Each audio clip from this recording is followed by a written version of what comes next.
चीजें इसमें आगे डिटेल में पढ़ेंगे और कुछ चीजें यहाँ पे काम आ जाएंगी। तो restoring force and spring constant आगे भी शायद जब हम सिंपल हार्मोनिक मोशन पढ़ेंगे तो वहां मिलेगा हमें। ठीक है, यहाँ भी देख लेते हैं एक बार, पीछे भी हमने इसको पढ़ा हुआ है तो इसकी एनर्जी देख लेना खाली। रीस्टोरिंग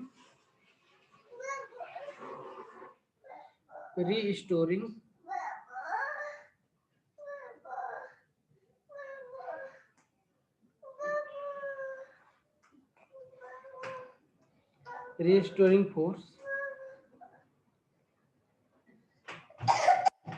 and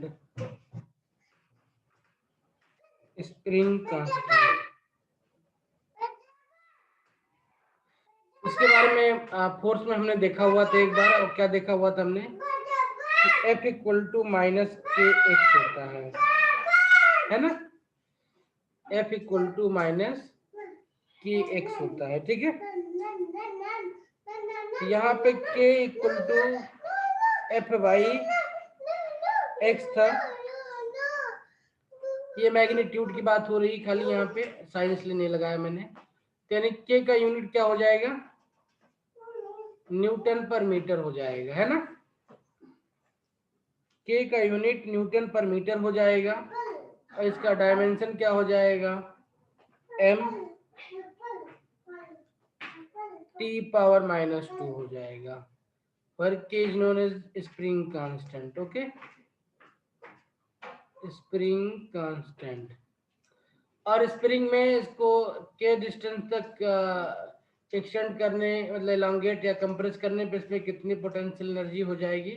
तो पोटेंशियल एनर्जी क्या होती है, कोई बताएगा मुझे?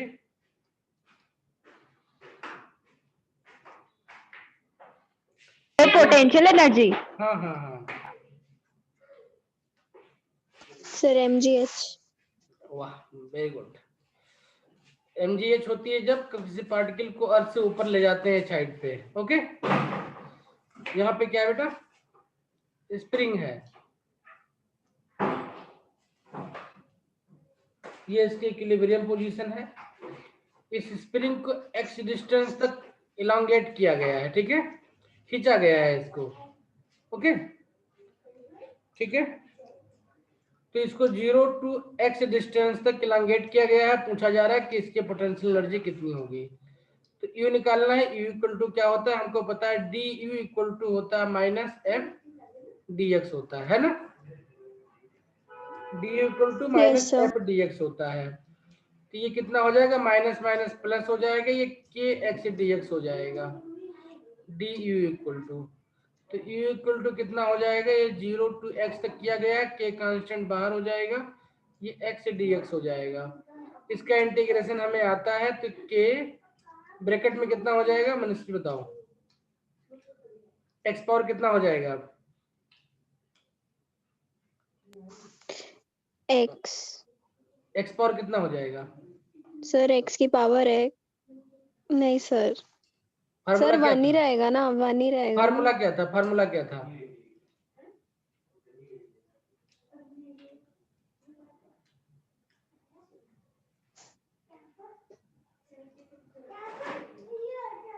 ये था ना फार्मूला।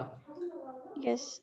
तो क्या था, x पावर n होता था, तो पावर कितना आ जाता था, n प्लस 1, 2, यानी 1 प्लस 1 डिवाइड बाई 2। तो कितना हो जाएगा, ये k बाई 2 बाहर हो जाएगा, अंदर एक्स स्क्वायर बचेगा, 0 टू x है ना, इसको पुटअप करो, 1 बाई के बाई 2, ये एक्स स्क्वायर माइनस 0 का स्क्वायर कितना हो जाएगा, ये हाफ के एक्स स्क्वायर हो जाएगा, है ना। तो U इक्वल टू मिल गया आपको 1/2 के एक्स स्क्वायर, ये पोटेंशियल एनर्जी होगी स्प्रिंग की। ठीक है,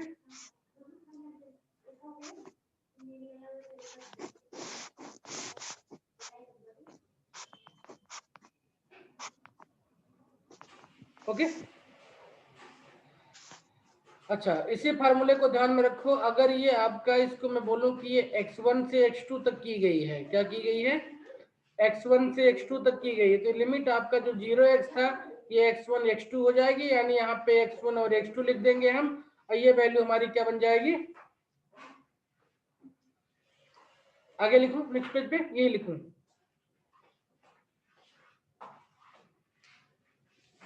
इस तो यहीं केस पे के लिए, हाँ इस केस के लिए u इक्वल टू कितना बन जाएगा 1/2 के x2 square minus x1 square, ठीक है। If spring is stretched from x1 to x2 position, then potential energy in the spring is 1/2 k x2 square minus x1 square. This potential energy is what? It is actually work done in stretching the spring. Okay? Spring को stretch करने में जो work किया गया वो इसमें potential energy है, तो इक्वल टू वर्क डन भी हो जाएगा। ओके, तो अगर आपसे वर्क डन पूछा जाए तो भी बता सकते हो, अगर आपसे एनर्जी पूछा जाए तो भी बता सकते हो आप, ठीक है। स्प्रिंग को x1 टू x2 पोजीशन पे स्ट्रेच करने में कितना काम आपको करना पड़ेगा तो बता सकते हैं। ओके, वो हो जाएगा W इक्वल टू 1/2 के x2 square minus x1 square. तो चाहे इसको वर्क डन लिखो चाहे आप एनर्जी लिखो।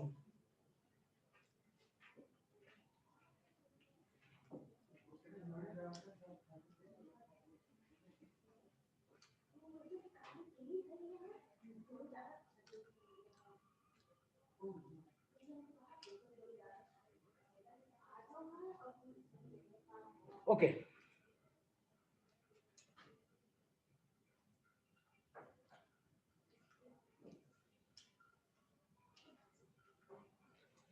देखते हैं इसमें एक छोटा सा वो है कि क्या होगा, क्योंकि स्प्रिंग का स्ट्रेचिंग ये सब जो होता है सिंपल हार्मोनिक मोशन होता है। क्या किस में आता है? सिंपल हार्मोनिक मोशन में आता है।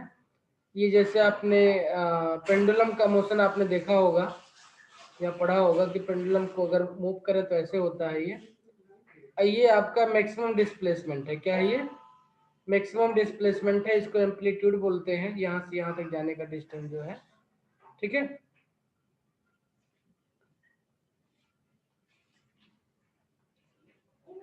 ओके, नाउ देखते हैं क्या बनेगा, इसमें मैक्सिमम और मिनिमम एनर्जी क्या मिलेगी।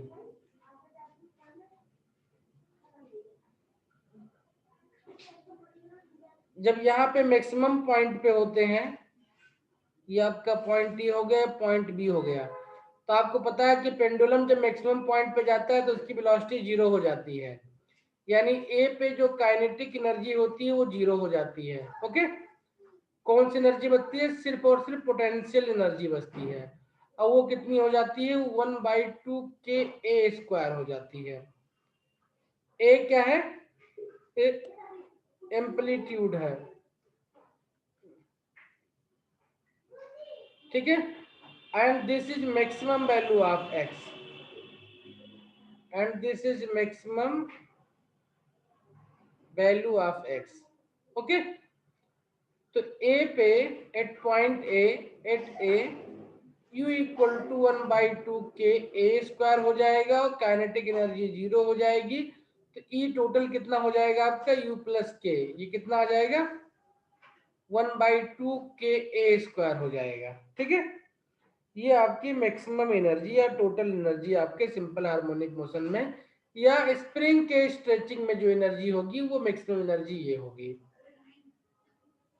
नाउ अगर हमें किसी पॉइंट, मान लेते हैं किसी पॉइंट बी पे बात करें या किसी पॉइंट सी पे बात करें, let's this is point c, और जो कि आपके इक्विलिब्रियम से एक्स डिस्टेंस पे है, तो सी पे एट सी क्या हो जाएगा? u इक्वल टू आपका हो जाएगा 1/2 के एक्स स्क्वायर, और E चूंकि energy neither can be created nor can be destroyed, तो ये यही होगी, तो के आप यहां से निकाल लेंगे, k equal to e minus u से, ये कितना आ जाएगा?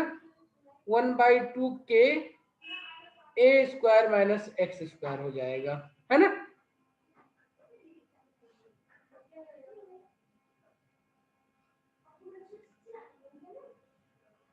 तो ये आपका x इक्वल टू 0 हो जाएगा। इस पॉइंट को अगर ग्राफ पे बनाया ऐसे हम,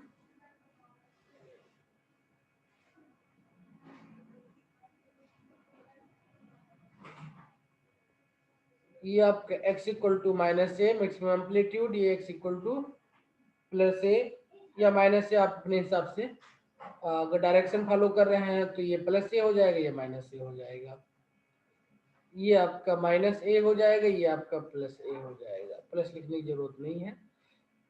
तो अगर इस पे हम पोटेंशियल एनर्जी के या टोटल एनर्जी के ग्राफ को रिप्रेजेंट करना चाहें इस पे, तो कैसे रिप्रेजेंट करेंगे इस सिचुएशन में हम? देखो इस सिचुएशन में जब x इक्वल टू 0 होगा, क्या होगा, x इक्वल टू 0 होगा तो काइनेटिक एनर्जी मैक्सिमम हो जाएगी, है ना। x इक्वल टू 0 होगा तो काइनेटिक एनर्जी मैक्सिमम हो जाएगा आपका, ठीक है। एक मिनट बेटा। तो देखो क्या है, हमारे पास पॉइंट है, ए है, सी है, बी है, इस पॉइंट को भी नाम दे दो, डी कर दो, है ना। तो एक ग्राफ चार्ट बनाते हैं, ई तो आपका टोटल जितना उतना ही रहेगा। हम चार्ट बनाते हैं, किसका बनाते हैं, एक्स का, और किसका बनाते हैं, पोटेंशियल एनर्जी और काइनेटिक एनर्जी का, किस किस पॉइंट पे क्या है। तो x इक्वल टू 0 है। अच्छा पॉइंट का नाम भी लिखते चलते ताकि समझने में थोड़ा आसानी हो हमें, है ना। ये पॉइंट का नाम हो गया, कोऑर्डिनेट हो गया, ये x हो गया। पॉइंट डी की बात करते हैं, तो x इक्वल टू क्या है, यहाँ पे 0 है। x इक्वल टू 0 होगा तो u इक्वल टू कितना हो जाएगा, 0 हो जाएगा, है ना। और u इक्वल टू 0 हो जाएगा तो k इक्वल टू कितना हो जाएगा, हाफ के ए स्क्वायर हो जाएगा, है ना।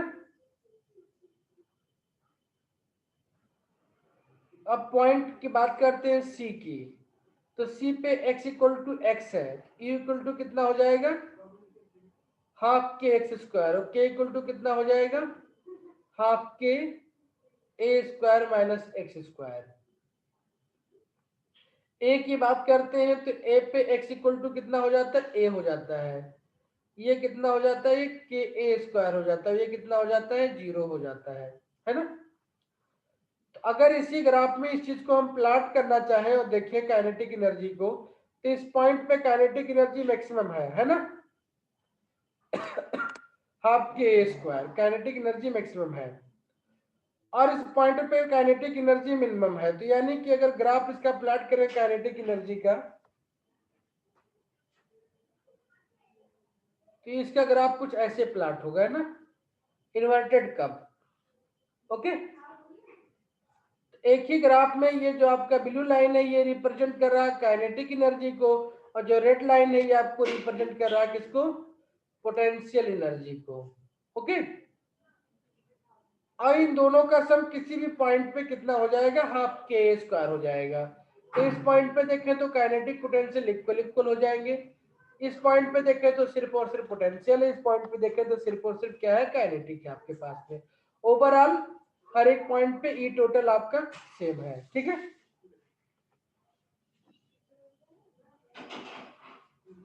तो स्प्रिंग के मोशन में या सिंपल हार्मोनिक के मोशन में किसी भी पॉइंट पे किसी भी डिस्प्लेसमेंट सिचुएशन पे अगर आपको ए पता है और के पता है तो आप उसकी काइनेटिक और पोटेंशियल एनर्जी इजीली बता सकते हैं, ठीक है।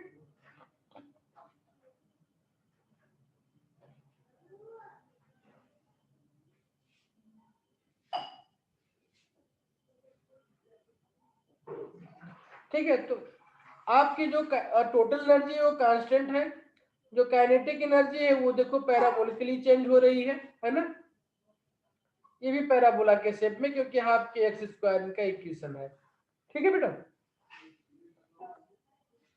तो आओ इस पे एक दो क्वेश्चन बनाते हैं फिर पता चलेगा। The spring is stretched by बस 10 बस आराम से centimeter. आराम से आराम से। A long spring is stretched by 2 centimetre, है ना, मतलब Yes, sir. If x equal to 2 centimetre, ठीक है, then Yes, sir. Potential energy, इसको भी यू से लिखते हैं ना, Yes, ये sir. इक्वल टू यू दिया हुआ है आपको, है ना। Yes, sir. और आपको पता है कि पोटेंशियल एनर्जी इक्वल टू क्या होता है, फार्मूला क्या होता है, हाफ के एक्स स्क्वायर होता है ना, Yes, sir.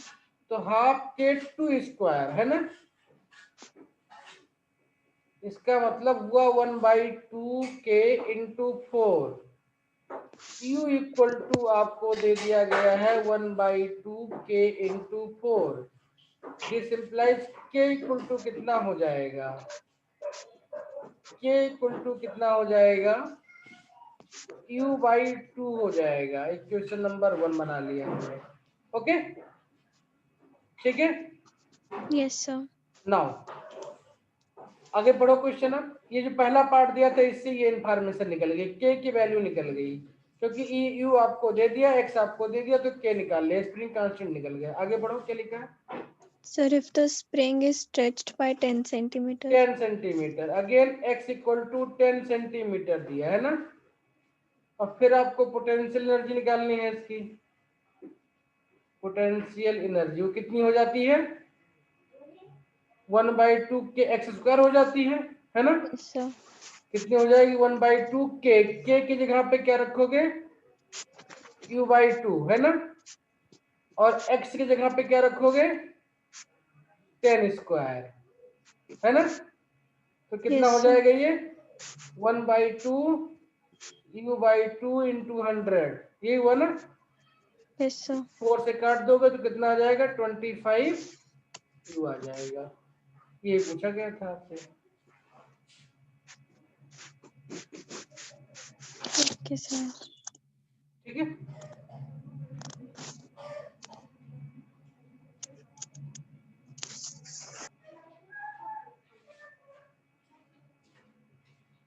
हो गया। Yes sir. अगला क्वेश्चन, ठीक है। तो इसमें पॉइंट ए से पॉइंट बी में जाने पे कितना काम होगा ये बताना था हमको। ये आपका आ जाएगा 18.75 न्यूटन ना, 18.75 newton metre, and c is your answer.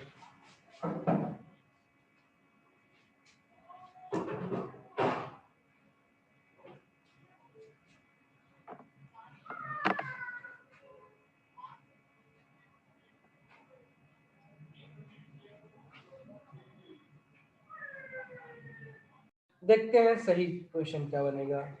देखो इसमें दोनों में सेम फोर्स दिया हुआ है। Two springs of spring constant K1 and K2 respectively are stressed with the same force, है ना। तो F1 equal to F2 equal to F दिया, फोर्स सेम दिया हुआ है, ठीक है। देयर विल है पोटेंशियल एनर्जी आपको बताना है, क्या बताना, पोटेंशियल एनर्जी बताना है। तो U इक्वल टू क्या होता है, हाफ के एक्स स्क्वायर होता है ना। क्या होता है, हाफ के एक्स स्क्वायर होता है। इस फार्मूले को थोड़ा और अच्छे से लिखें तो इसको लिख सकते हैं हाफ के एक्स बाई के का होल स्क्वायर, लिख सकते हैं इसको। इसको ध्यान से देखें तो के एक्स इक्वल टू एफ होता है, तो इसको 1/2 एफ बाई के लिख सकते हैं, है ना। तो u1 इक्वल टू कितना हो जाएगा, 1/2 एफ अपान k1 हो जाएगा, तो और ये उल्टा हो u2 इक्वल जाएगा, टू हो जाएगा 1/1। 1/2 एफ अपान k2 हो जाएगा। हमें बताना है u1/u2 का रेशियो, लाके दोनों की वैल्यू पुटअप कर दो। तो 1/2 एफ अपान k1, अब बाई पुटअप करेंगे 1/2 एफ अपान k2, तो ये बन जाएगा आपका k2/k1 बन जाएगा। k2 की वैल्यू है आपको 3000 n पर m, इसकी वैल्यू है 1500 n पर m, ये बन जाएगा 2/1, यानी u1 रेशियो u2 हो जाएगा 2:1। ऑप्शन सर सी हो जाएगा। हाँ सर ये आपने हाफ एफ बाय के कैसे लिखा? हाँ, हाफ, ये देखो हाफ के एक्स स्क्वायर होता था ये, हाँ जी सर। इसमें हमने ऊपर के से मल्टीप्लाई कर दिया, तो के से नीचे डिवाइड भी करना पड़ेगा अपने को। Yes sir. तो ये क्या बन जाएगा, के से मल्टीप्लाई करेंगे तो 1/2 के एक्स स्क्वायर था, है ना, के से ऊपर मल्टीप्लाई किया, के से नीचे डिवाइड किया, तो क्या बन जाएगा ये K square X square yes sir. Upon K बन जाएगा, है ना। Yes sir. ये 1/2 इसको लिख सकते हैं कि एक्स का whole square yes sir. By K. और एफ इक्वल टू क्या होता है, एफ इक्वल टू क्या होता है स्प्रिंग के लिए, सर आपने तो बताया था माइनस के एक्स होता है। माइनस भी रखोगे तो स्क्वायर में तो प्लस हो जाएगा ना ये। Oh yes sir, yes sir. अगर यहाँ पे माइनस एफ भी पुटअप कर दोगे आप, ठीक है, तो माइनस एफ स्क्वायर बाई के ये भी प्लस हो जाएगा, है ना। Yes one, sir. तो उससे कोई बहुत ज्यादा डिफरेंस नहीं आने वाला है, ठीक है।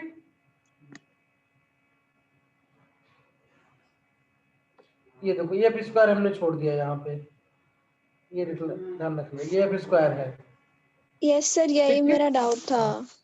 ना, ये एफ स्क्वायर रहेगा, ओके सर। क्योंकि सेम वैल्यू थी तो कोई इम्पैक्ट नहीं पड़ा इसका आंसर के ऊपर, लेकिन क्या रहेगा ये एफ स्क्वायर रहेगा ये, ठीक है। Yes sir. ओके, तो इसको एफ स्क्वायर करेंगे माइनस में तो ये प्लस ही एफ स्क्वायर ही बना रह जाएगा ये, ठीक है। तो यहां से नोट में आप क्या ले सकते हो कि U प्रोपोर्शनल टू 1/k होगा अगर सेम फोर्स अप्लाई किया गया है तो, ठीक है। तो बड़ा इंपॉर्टेंट क्वेश्चन था ये समझने के लिए,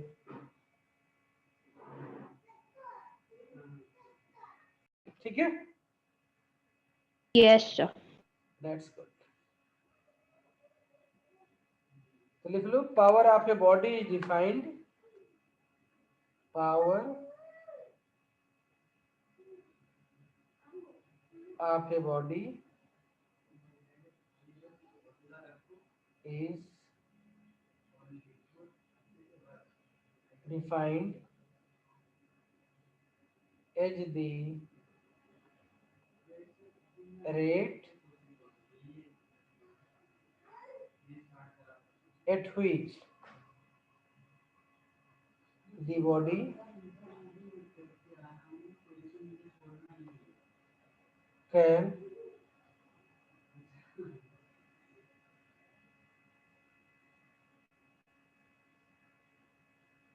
can do the work,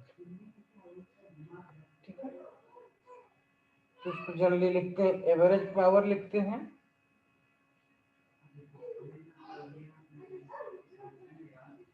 इसको PAB लिखते हैं,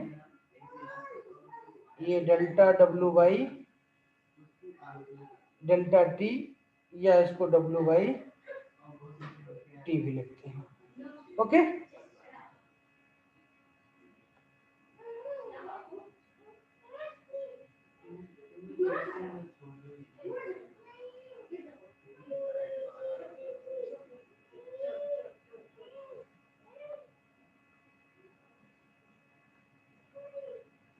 ये लिखना हो तो लिखेंगे DW,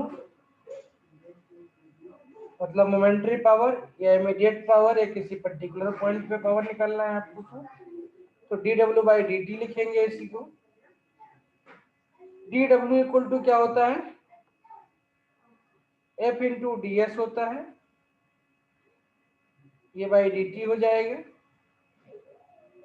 तो P इक्वल टू यहाँ पे हो जाएगा F इंटू B,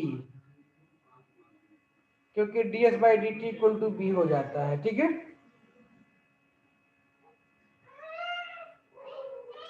तो power is defined as the scalar product of force and velocity, ठीक है।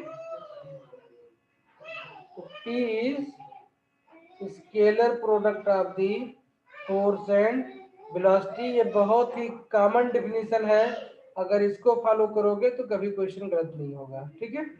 किसी भी सिचुएशन में आपसे पूछा जाएगा ये, ठीक है। क्या मिल जाएगा आपको, that is power is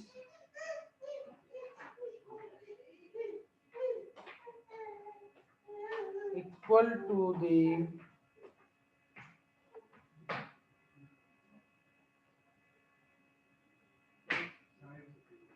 scalar product of force with velocity. ठीक है, इसका डायमेंशन, इसका यूनिट, ये सब निकाल लेते हैं क्या क्या होगा।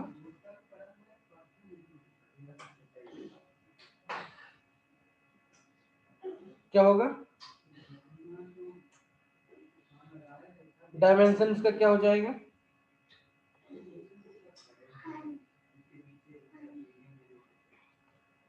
वर्क बाई टी या एफ इंटू बी, दोनों में से कोई भी यूज कर लो आप। तो वर्क का आप देखो तो m l square t power -2 होता था, इसमें एक टी और डिवाइड हो जाएगा तो m l square t power -3 हो जाएगा, ये है ना। इसका यूनिट क्या क्या होता है, तो इसकी एसआई यूनिट को वाट या जूल पर सेकंड बोलते हैं। क्या बोलते हैं, watt are joule, joule JOULE, joule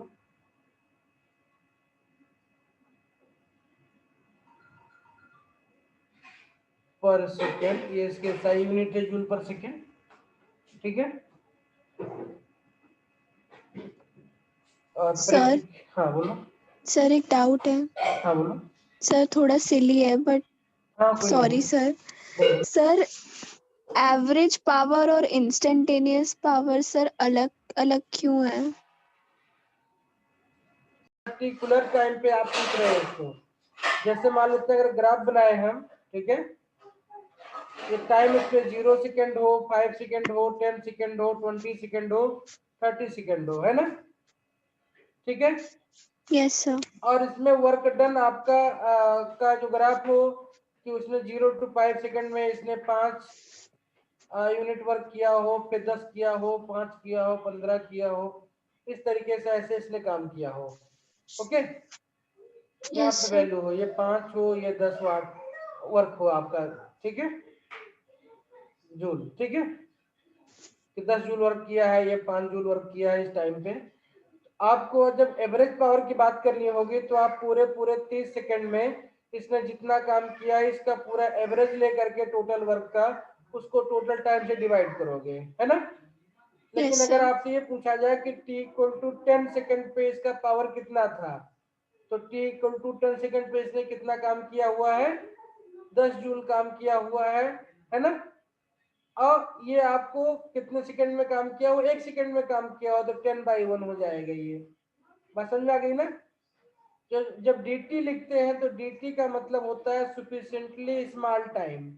okay, it means yes dt is tending to 0 है, मतलब इतना छोटा टाइम, मतलब तुरंत। जैसा आपने पूछा 2:05 पे इसका पावर कितना था, तो उसने उस टाइम पे इमिडिएटली कितना काम कर रहा है वो उसका पावर हो जाएगा। ठीक है, मतलब 2:04 से लेकर के 2:05 के बीच में जो काम किया उसको 1 से डिवाइड कर दे, उसका पावर निकल जाएगा। एवरेज पावर में क्या है, उसने पूरे दिन कितना काम किया हुआ है, ठीक है, उसके बेसिस पे निकालेंगे एवरेज पावर उसका। ठीक है, तो सर घर में जैसे पावर चेंज होती रहती है कहाँ पे, सर? कहीं पे भी जैसे आपने ग्राफ बनाया है सर, इसमें हाँ चेंज हो रही है, तो सर सच में ऐसे होती रहती है? बिल्कुल हो सकती है। जैसे आप काम कर रहे हैं, ठीक है, तो आप 9 से लेकर के 12 बजे तक काम ज्यादा कर लेते हैं,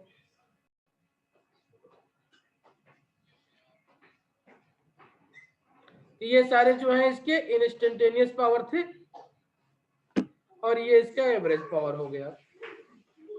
आइए इसके यूनिट में कुछ चीजें और देखते हैं, कुछ इंपॉर्टेंट चीजें हैं उनको देखते हैं क्या है। पावर की यूनिट, तो प्रैक्टिकल यूनिट पावर की क्या होती है, जो कि हम देखते हैं अक्सर, वो kilowatt, megawatt and horse per hour होता है। पावर के प्रैक्टिकल यूनिट है, प्रैक्टिकल यूनिट ये है किलोवाट,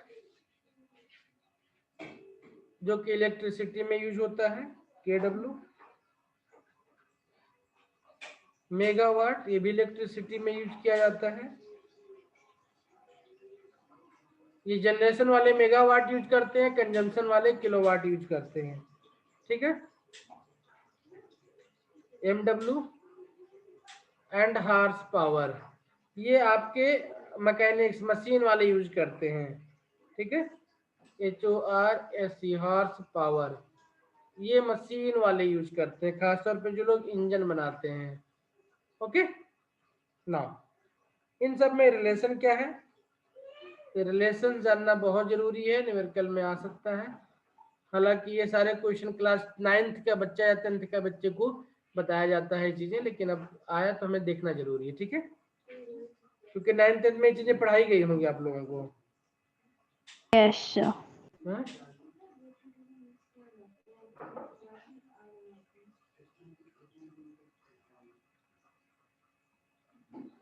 एक वाट इक्वल टू क्या होता है,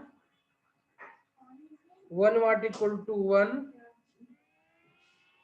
जूल पर सेकेंड होता है। ठीक है, और ये होता है 10⁻⁷ अर्ग पर सेकेंड। ये SI यूनिट में है, सेल्सियस यूनिट में है। 1 हॉर्स पर आवर सबसे इंपॉर्टेंट यूनिट है यूज करने के लिए। ये 746 वाट होता है। कितना होता है, 746 वाट होता है। 1 किलोवाट इक्वल टू कितना होता है, 10⁻³ वाट होता है। और 1 मेगावाट इक्वल टू ये होता है 10⁻6 वाट। तो अगर आपको ये खाली पता है कि 1 HP इक्वल टू 746 वाट है, तो ये तो बच्चे को पता होता है, किलो में 10⁻3, मेगा में 10⁻6 से मल्टीप्लीकेशन। और दूसरा 1 watt equal to 1 joule per second है हमारे पास में। तो सबसे क्रिटिकल यूनिट 1 हॉर्स पावर वाली होती है, जो कि बच्चे को परेशान करती है अगर याद नहीं है आपको तो, कि 1 हॉर्स पावर इक्वल टू 746 वाट। तो इसको याद कर लेंगे। ठीक है, आओ। तो अगर आपके पास में 2 इंजन हैं, 2 बॉडीज हैं काम करने के लिए, ठीक है, और उनके द्वारा जो काम किया है वो सेम है, तो उनका पावर क्या होगा, प्रोपोर्शनल टू टाइम हो जाएगा, है ना। वर्क सेम है उनका, तो P इक्वल टू W/T होता है ना, तो P प्रोपोर्शनल टू 1/T हो जाएगा। ठीक है,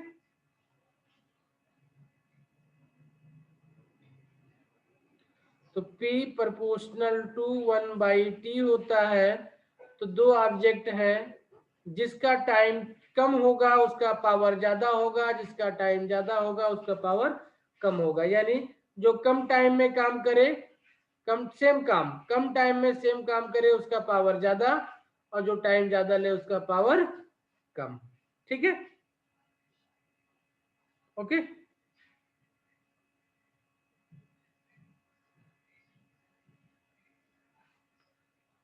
एक यूनिट होगी आपके पास आगे यूज करनी पड़ेगी, वो किलोवाट आवर की यूनिट होती है, 1 kWh। क्या होती है, किलोवाट आवर, 1 kWh। इसका मीनिंग क्या हो गया, किलोवाट आवर बोलते हैं इसको, क्या बोलते हैं, किलोवाट आवर। और वाट डे यूज करते हैं, ये आपके पावर में जब आपका बिल आता है तो उसमें यूज होने वाली यूनिट है। ठीक है, तो ये क्या होता है, वर्क की यूनिट होती है। आपका पावर इक्वल टू कितना होता है, वर्क अपॉन टाइम, है ना। तो यहां से वर्क इक्वल टू आप लिख सकते हैं पावर इनटू टाइम, है ना। पावर की यूनिट वाट, किलोवाट, और आवर की यूनिट एच। ये आप डे में, ईयर में, मंथ में, जिसमें चाहे उसमें इस चीज को यूनिट यूज कर सकते हैं। तो 1 kWh क्या है, ये वर्क की यूनिट है। किसकी यूनिट है, this is unit of the work. ठीक है,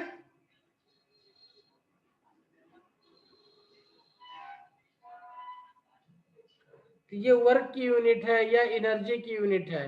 तो ध्यान रखना, kWh या kW डे या kW ईयर किसकी यूनिट होगी, वर्क की या एनर्जी की यूनिट होगी।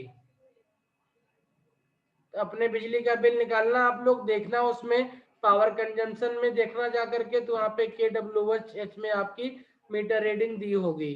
तो वहां से आप निकाल सकते हो कितनी एनर्जी आपकी कंज्यूम हुई है। ओके, ठीक है, बात समझ में आ गई ना? तो आप अपना मीटर रीड करना सीख सकते हो इस तरीके से ना। अब देखते हैं जरा इसका कि जो है स्लोप इसका कैसे बनेगा, क्या बनेगा, और इसके स्लोप से हमें क्या इंफॉर्मेशन मिल सकती है वर्क और पावर के स्लोप से। इतनी बात समझ में आ गई? KW किसकी यूनिट है? यस किसकी यूनिट है?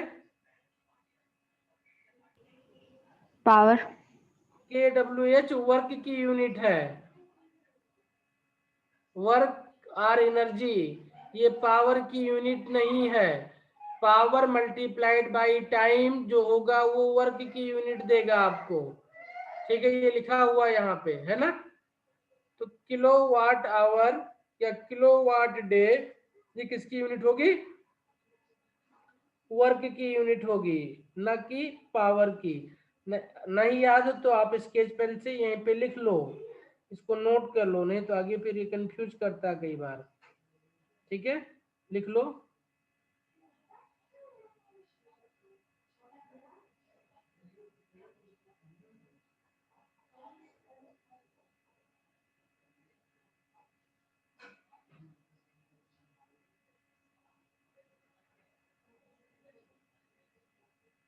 बोलो मैं लिख लिया सर। क्या लिखा?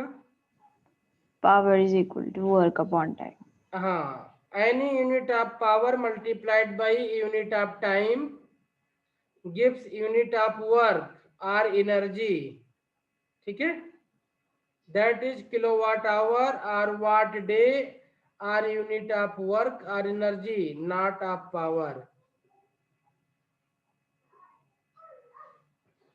लिख लिया सर। लिख लिया ना? हाँ जी सर। इंस्टेंटेनियस पावर अगर निकालना है तो क्या करेंगे? वर्क और टाइम का ग्राफ, वर्क और टाइम का ग्राफ होगा जो हमारे पास में, वर्क और टाइम का ग्राफ जो होगा, इसका स्लोप जो होगा, क्या होगा? इसका स्लोप जो होगा ये हमें क्या देगा? इंस्टेंटेनियस पावर देगा, ठीक है। तो slope of work time graph will give you instantaneous power, will give you instantaneous power।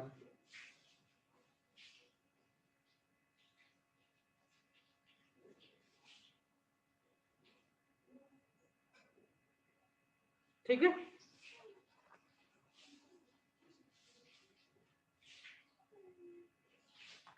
इसी तरीके से area under power time curve, क्या चीज? Area under power time curve, ठीक है, ऐसे लिख लो खाली, क्या बनाना है?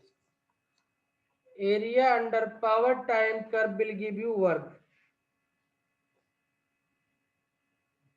Area under power time curve gives the work as P equal to dW by dt होता है, तो dW equal to P dt हो जाएगा, है ना। यहाँ से W इक्वल टू मिल जाएगा आपको, क्या मिल जाएगा? P dt, integration of P dt, ठीक है, ओके। नाउ पावर के टर्म में वेलोसिटी निकालते हैं, क्या करेंगे? पावर के टर्म में वेलोसिटी निकालते हैं, ठीक है। देखते हैं कैसे निकाल सकते हैं पोजीशन एंड वेलोसिटी पावर के टर्म में। तो पावर के टर्म में निकालने का मतलब हो गया ऑटोमोबाइल्स की बात करने जा रहे हैं हम, ओके, इतना नोट कर लिया। तो लिखो position and velocity of an automobiles with respect to time। तो हमें पता है फार्मूला क्या होता है, P equal to f b होता है, हमने भी पीछे पढ़ा था, है ना। P equal to f b होता है ना। This can be also written as F into b equal to P। F को लिख सकते हैं M इंटू ए और A को लिख सकते हैं dB बाई डी टी। क्या लिख सकते हैं, dB by d t into P equal to P लिख सकते हैं। इसको सिंप्लीफाई करें तो इसको B dB इधर लिख के छोड़ दें और बाकी चीजें इधर लेकर के चले आए तो P by M D T बन जाएगा ये, है ना। दोनों साइड को इंटीग्रेट कर दें तो ये बन जाएगा b d b equal to m आपका कांस्टेंट है बाहर निकल जाएगा, पी भी कांस्टेंट है तो बाहर निकल जाएगा, तो p by m d t हो जाएगा। क्या हो जाएगा, p by m d t हो जाएगा। ठीक है, कांस्टेंट ऑफ इंटीग्रेशन की जरूरत नहीं पड़ेगी हमको। इसको सॉल्व कर लो तो एक्स डी एक्स होता तो कितना हो जाता, ये एक्स स्क्वायर बाई टू हो जाता। ये कितना हो जाएगा, बी स्क्वायर बाई टू हो जाएगा। B square by two equal to ये आपका बन जाएगा p t by m, p t by m. This implies b equal to कितना बन जाएगा, 2 PT by m under root हो जाएगा ये।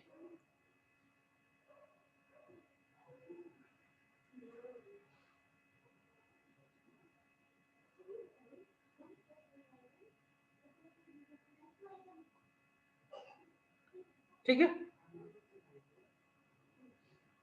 Yes sir. चलिए वेलोसिटी तो निकाल लिया हमने, यहीं पे पोजीशन भी निकाल लेते हैं, यहीं पे कर ले। तो B इक्वल टू क्या होता है, ds बाई डी टी होता है ना। तो ds by d t equal to कितना हो जाएगा, under root 2p by m into under root t लिख सकते हैं, इसको लिख सकते हैं ना। तो ds इक्वल टू लिख सकते हैं इसको under root 2p by m under root t d T.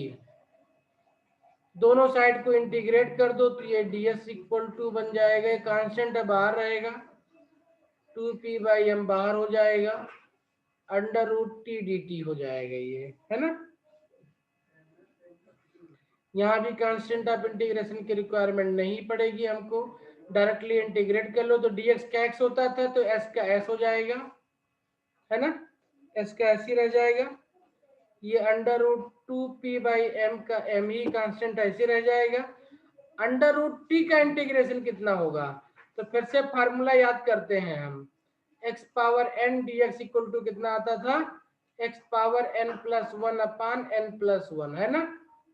यहाँ पे n इक्वल टू 1/2 है तो n इक्वल टू 1/2 पुटअप करेंगे तो 1/2 प्लस 1 कितना हो जाता है, 3/2, है ना।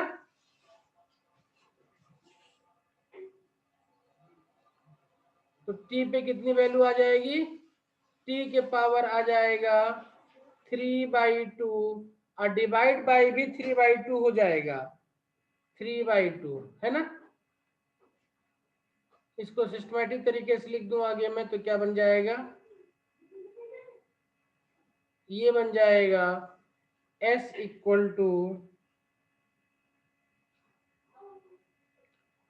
2/3, ऊपर चला जाएगा, 2 को अगर अंदर ले जाएं रूट के तो 4 होके बन के अंदर जाएगा ये, तो लिख दो इसको 8p और 3 अंदर जाएगा तो 9 बन के जाएगा, 8/9 8p अपॉन 9m के पावर 1/2 लिख दिया हमने सिस्टमैटिक तरीके से लिखने के लिए, और t के पावर 3/2, या चाहते तो इसको ऐसे ही लिख के रहने देते हम 2/3 P बाई M के पावर 1/2 और T के पावर 2/3, सॉरी 3/2,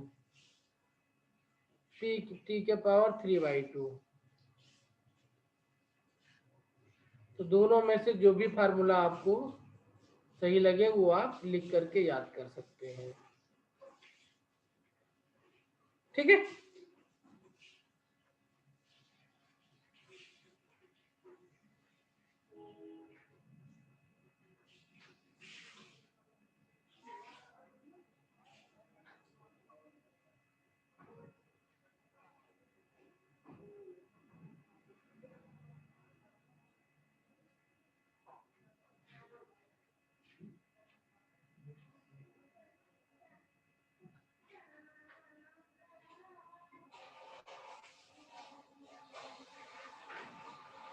ओके बेटा, हो गया।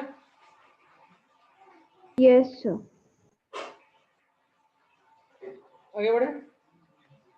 हाँ जी सर। प्लस भी आप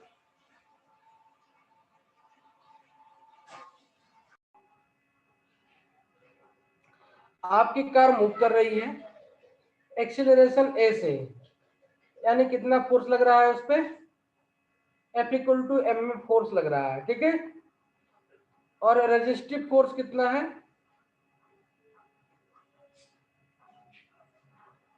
ये R लग रहा है ना। Yes sir. तो टोटल फोर्स कितनी है जो इंजन को लगानी पड़ रही है, MA प्लस R। R लगनी है ना। Yes sir. और वेलोसिटी कितनी कार की है, V। वेलोसिटी इसको B मेंटेन करनी है, तो कार को पावर कितना लगाना पड़ेगा, power equal to F into F V into V। होता है। तो कितना बन जाएगा, MA plus R into sir C option. B, आपका ऑप्शन सी हो जाएगा। ठीक है, सर रेजिस्टेंस एक तरह की फोर्स होती है। हाँ रेजिस्टेंस फोर्स ही होती है बेटा।